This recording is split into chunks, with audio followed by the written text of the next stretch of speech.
Okay, motor car nut here today, and today we're going to be checking engine compression. A couple of reasons why you want to do that. It basically tells you the condition of the mechanical part of your engine. Forget about any electrical at all. It's just the mechanical, the piston, the rings, and the valves. Everything is supposed to build up a certain amount of pressure in each cylinder. If it's in good shape, then you know the mechanical part of your engine is good. A low compression can give you a lot of problems. It can give you drivability problems, give you misfiring problems. Car won't start. Can tell you if there's a blown head gasket. It's a lot of information on why you would want to do an engine compression test. And the best way I don't like the relative compression test where you do it electronically. It just gives you an accurate reading of how the engine is. It's the best way is with a gauge. Basically a gauge, and that's the best way to do it. First thing you want to do is you want to get a gauge like this that screws into the spark plug. It screws into the spark plug down there, and this comes off. What you do, you got to take out all your ignition coils or your spark plug wires. If you have a coil on plug like this, you just take them out of the way. Okay. If you have ignition wires, you take them out, you disconnect the coil, the power going to the coil if you have that type. You want to disconnect the fuel, maybe with the fuel pump relay. What I did, I took off all the injectors. So none of the injectors are working. Why? Because when you do a compression test, you don't want the cylinder spraying with fuel and giving you an inaccurate reading. Okay? So what you're going to do, first thing you do, once you have all the spark plugs out, ignition disconnected, and the fuel system disconnected, see, you screw in to the number one cylinder. You can start with number one. It's good to have an assistant here because you're going to have to hold the throttle wide open and you're going to have to crank it. And it's good to have a battery charger on there. Even if you've got a good battery, keep it on trickle charge because you're going to be cranking and cranking and cranking without starting the engine. It's not going to be charging. So it's a good idea to have some kind of a battery charger on there. All right? So that's what we do. It's nice and snug in there. You put your gauge on here. And now, okay, so now I have an assistant in the car.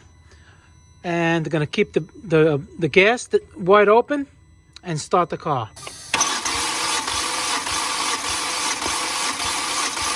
Okay, that's good. That's good. Okay, that's not good. We only got about 65, 70 psi. For this type of engine, it has to be at least 130. So we're on low compression over here. That's not good. Okay, just what I was thinking.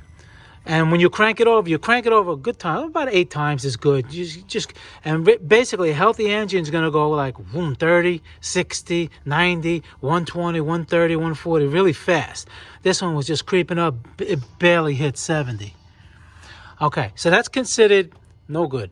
All right, and that's also considered low compression. And what we're going to do, a dry cylinder test. Now we're going to do a wet. What is a wet? You're going to add about two capfuls, this little cap, like a water bottle cap, 2 teaspoons. You're going to pour it in the cylinder and then redo the compression test. And what that's going to tell you is if the gauge improves with pressure, that means the rings are leaking. If it doesn't improve, that means that the valves are leaking. And so with the oil in there, the oil is just going to get pushed right out of the valves and it's not going to build up any more compression. But if the rings are worn, the oil's going to seal the rings momentarily to give you that pressure reading, and you're going to know that you got worn rings or it's a valve problem. Okay, we're going to do that now. So what we're going to do, like I said, we're going to put 2 capfuls. 1.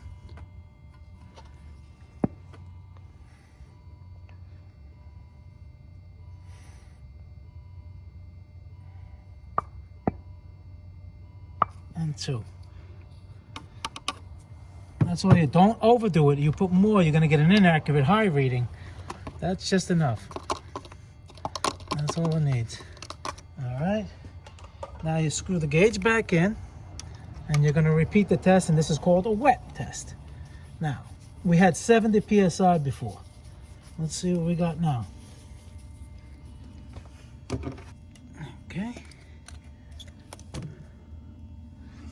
Okay, gas pedal to the floor, hold the brake, and crank it. Let's see what we got.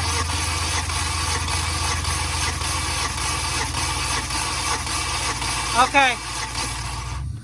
Oh, that's a little better. What do we got? We had 75, now we got 100. So it went up 25. So it's basically really probably not the valves, even though they could be lightly leaking, you know, but the cylinders, they definitely went up. So it's definitely one. The engine is one. You know, another thing that can give you a low compression is if the valve timing is off, but this engine, the valve timing is not off. That's another thing you would have to check to make sure the valve timing is on before you do a compression test, because you get all crazy readings and run around in circles. But according to this, I'm pretty sure it's the piston rings leaking. Could be a little bit on the head gasket. And what you want to do is you want to do all the cylinders. And more importantly, let's say if you had 130 on all of them, or you had 130, 125, 127, 130, 130, that's still fine. You want to be within 10% from the lowest to the highest. So let's say if you had one that was 150, you would want, 135 is the lowest and 150 would be acceptable. All right? That's basically when you do a compression test on a healthy engine, that's what you're looking for, the uniformity. Unless you got a dead hole, and that's a completely different situation. Okay, so that's the deal. This engine probably has to be rebuilt. Motor car nut. Please subscribe, hit that like button, guys. Any questions, just leave them on the bottom below, and I answer them as soon as I can. A lot of times I can't explain every single little part of the test I'm doing, so you can always ask questions. All right, guys, see you in the next video. Thank you very much.